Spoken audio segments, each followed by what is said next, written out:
do, Ghost Nation? It's your boy Ghost. Welcome back to another episode of Ghost Movies. Now, on this episode, I want to talk about Mandalorian, Season 2, Episode 7, or Chapter 15, called The Believer. Now, I love this because now we have Mando reuniting with Cara Dune. He got Fennec.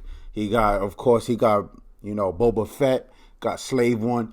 Everybody is like, it feels like Magnificent Seven, where you got a band of heroes, band of gunslingers going off from town to town, trying to like take over the town, slay the bad guy, save the kids, save the woman, the damsel in distress. That's what this feels like. It's an old Western, but instead of the damsel in distress, they're trying to get the child. They're trying to get Grogu, Baby Yoda. So they go to, Cara Dune has his prison cell where she holds all the prisoners because she's the marshal now. So I'm pretty sure they're still on Navarro. And she goes to the prison cell. She goes to the scrapyard where they're all scrapping for, extra parts or whatever. That's the prisoner's job. They're supposed to get extra parts so you could build new and better ships or make better equipment. Who knows? But now we see Mayfield in the scrapyard. He has his own prisoner number. We see a droid go up to him. When the droid was walking up to him, I thought it was IG-11 for a quick second. Just the legs, the feet of that droid, it looked like IG-11. I'm like, hold on, is Taika Waititi doing a voiceover in this? It was just... Anyways, get back to it. So now we see Mayfield. He's there looking for scraps. He's trying to take apart pieces of scrap to hopefully make weapons or forge new ships. Anyway, we finally see Cara Dune meet up with him because the droid introduces Cara Dune to him. We finally link up with them, and what do we see? Bruh, Cara Dune's like, yo, we're going to need you to go on this mission, because when we go on this mission, we need to get the coordinates to know where Moff Gideon is. And because you used to work as an Imperial officer, you used to work for the Empire, you still know your access codes. You still know your launch codes, your protocols. You know how to get and infiltrate into these Imperial bases. So what the job is, they wanted to take Slave One, take that ship to a planet called Morak. Now Morak, they have a refinery there. It's a mining area. It looked like they're trying to, produce explosive. Now with these explosives, what they're trying to do is make mass weapons of destruction for the new empire that's supposed to be coming together. Because right now the new empire is in disarray. So now they're trying to establish themselves under Moff Gideon, maybe General Admiral Thrawn as well, to create this new empire. So now we see that that's where they were going to go. Now we see Mando, Fennec, everybody's on this mission. Boba Fett stayed with his Slave One ship, but Fennec, Cara Dune, Mando, and we see Mayfield, they're going to actually go infiltrate this place to get the coordinates to know exactly where Moff Gideon is. Because Mando's going to do whatever it takes to get Baby Yoda back, or Grogu. And we see also that they had to actually take over this actual, it looked like a truck or a truck that was actually transporting these explosives. So they heist the truck, they took out the bad guys, took on their armor, they took off their armor, took off their clothes, and they had to dress as these, I guess, miming refinery workers. Finally get the explosives, finally get the truck, and they're driving it. Now they're being attacked by pirates. There was 4 trucks that were supposed to deliver these explosives. Now pirates took out 3 of them.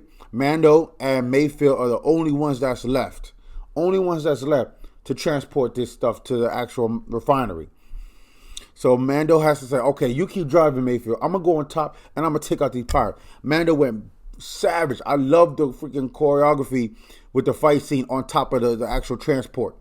Mando took out those pirates with no hesitation, bro. I loved it. Mando knows how to fight, and I love the fact that without his armor, without his Mandalorian Beskar and his trinkets and his toys and those whistleblowers, those little missile things that he got to do hand-to-hand combat.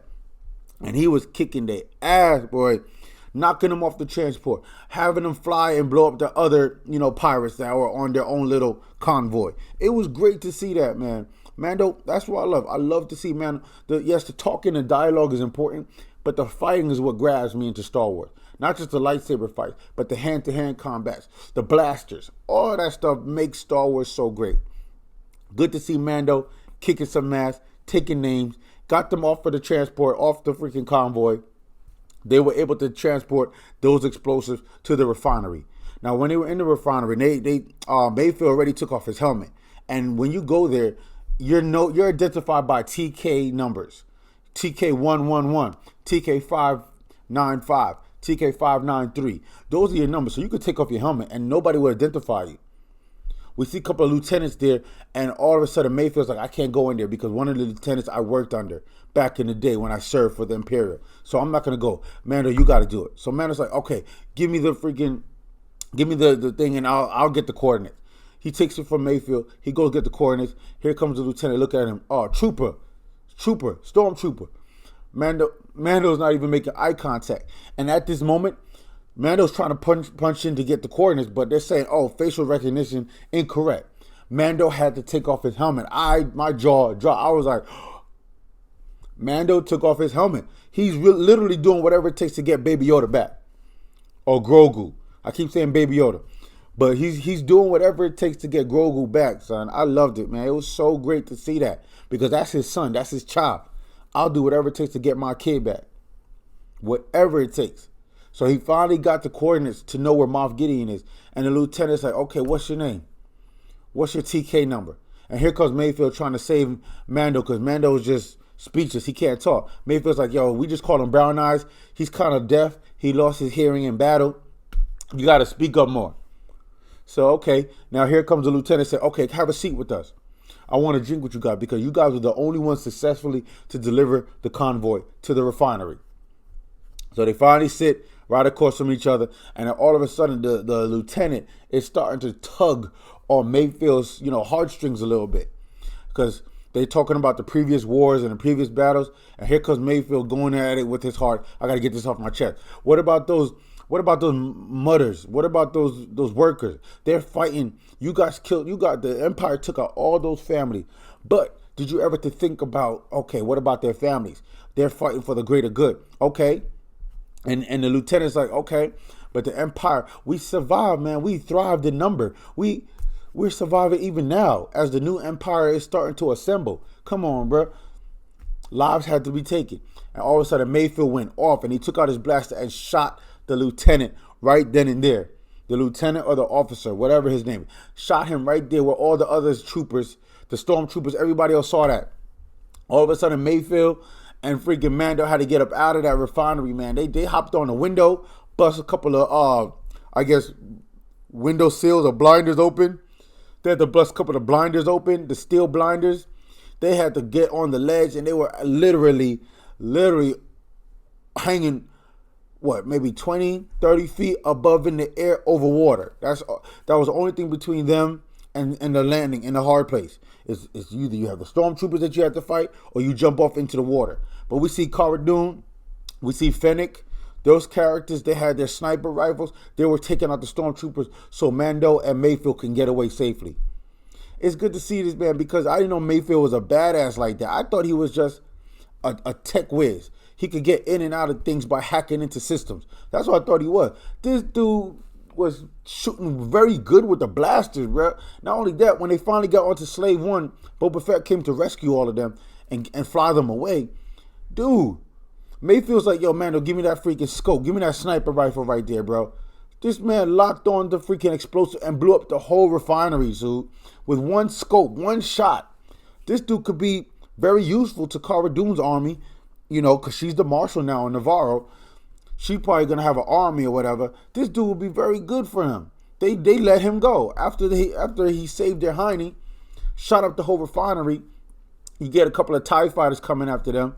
But that's no problem. TIE fighters were taken out real easy. Boba Fett's like, I got this. I lock onto them. He dropped a little bomb. That thing disintegrated, blew up both TIE fighters. They were gone. They finally land far off from the battlefield, from the refinery. Cara Dune and Mando are having a conversation. Here comes Mayfield. They let him go. He's a free man. They said, oh, it's a shame to see prisoner 66, whatever. He died in the refinery on Morak. That's going to be his case file results. He's free to go. Boom. Free man. We're probably going to call on you later on, but you're free to go.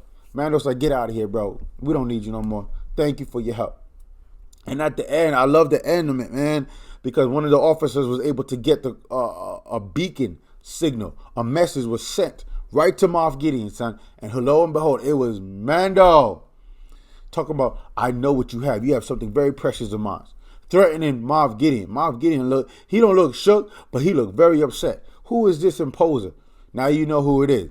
The big bag Mando, Din, is coming for that ass. And I loved it, man. So good. He's coming for Grogu. He's coming for Baby Yoda. He's coming for his child. Yo, I love this episode, Ghost Nation. I mean, I'm late to review it because I usually work Fridays. So if it drops that, I work Thursdays too. So if it drops that Thursday night, early Friday morning, I usually don't be able to watch it until like Saturday or Sunday. Most likely Sundays. So I just want to give you my review, my thoughts on it. It was fantastic. Even though it was another side quest, I loved it because it felt like a Magnificent Seven. It felt like everybody came together as a tag team to go and get these coordinates because they're all coming to save Grogu. Loved it.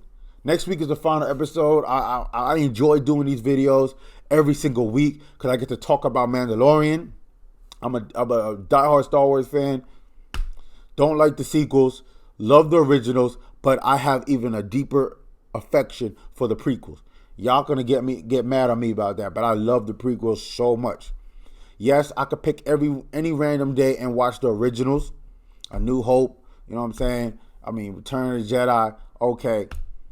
Those are great movies. I enjoy them. But Empire Strikes Back is probably the best one out of all of them. But I love the prequels so much. From Phantom Menace, all the way to Clone Wars, all the way to Revenge of the Sith. Love it. Revenge of the Sith is probably my favorite, but Phantom Menace, I love it too. Jar Jar Binks, I love it all. I'm just a diehard fanboy of Star Wars, and it's so exciting to be excited and happy about Star Wars again. It's been a long time because besides Force Awakens, I don't like Rise of Skywalker. I don't like Last Jedi. Matter of fact, I have yet to watch Rise of Skywalker. I just can't do it. I'm trying to like psych myself up to sit down one day and just watch Rise of Skywalker, but I just can't do it, man. It's like they rushed it. The storytelling was terrible, and how Rey is all of a sudden a Palpatine, but Kylo Ren dies, and then she takes on the name Skywalker. That's her last name, Rey Skywalker. All of a sudden, she's a Palpatine all these years. Throughout the whole galaxy, she was a Palpatine. And how they brought back Palpatine, these are all rumors that I've heard. I've never watched it. But I just don't want to because I hate The Last Jedi. Rian Johnson he took the taste for me to love Star Wars. He took the taste right out of my mouth. And then Rise of Skywalker, you think J.J. Abrams was going to knock it out the park to send it off right because he did Force Awakens? Nah, bro. He done fucked it up. All right, Ghost Nation, I'm about to get up out of here. Y'all already know what to do. Like, subscribe, and share the Ghost movies. And until next time, I'll see you in another video. Peace.